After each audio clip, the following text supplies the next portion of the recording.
99.900 so'mga bitta shimosiylar, ikkinchisini hadyaga berishar ekan.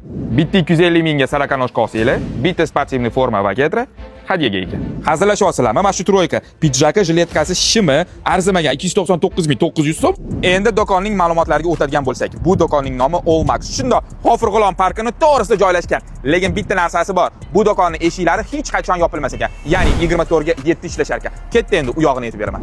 Do'konning eng asosiy qulayliklaridan bittasi bu har bitta отдел narxi bo'yicha bo'linganligi. Xohlasangiz 200 minglik отделga borasiz, xohlasangiz 250 minglik, xohlasangiz 300 minglik. Undan tashqari o'zligini atelyesi bor ekan. Bemalol kiyminglar. Agar uzun kalta bo'ladigan bo'lsa, murojaat qilsanglar to'g'rilab berishadi. Bu do'konning birinchi bo'limi, ya'ni ko'rib turgan barcha narsangiz bir xil narxda, 99.900 so'mdan. Ha, adashmadingiz. Hammasi 99.900 so'mdan. Men o'zimga shunaqa look yerdim. Ustimdagi vodolaska 99.900. Shim 99.900. Oyoq kiyim 99.900. Yetmaganiga bitta shimosiylar, ikkinchisini hadyaga berishyapti. Bu esa do'konning ikkinchi bo'limi, ya'ni hamma narsa 149.900 dan.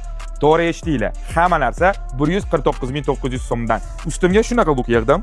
Bu 149.900 so'm. Shim 149.900 so'm, oyoq kiyim 149.900 so'm. Bu tushamas, hali davomi bor. Birinchi ro'yxatdan o'tganga 15 ming so'm cashback berilar ekan. Undan tashqari har bitta xaridingiz uchun 1% cashback qaytib kelar ekan. Zo'ra?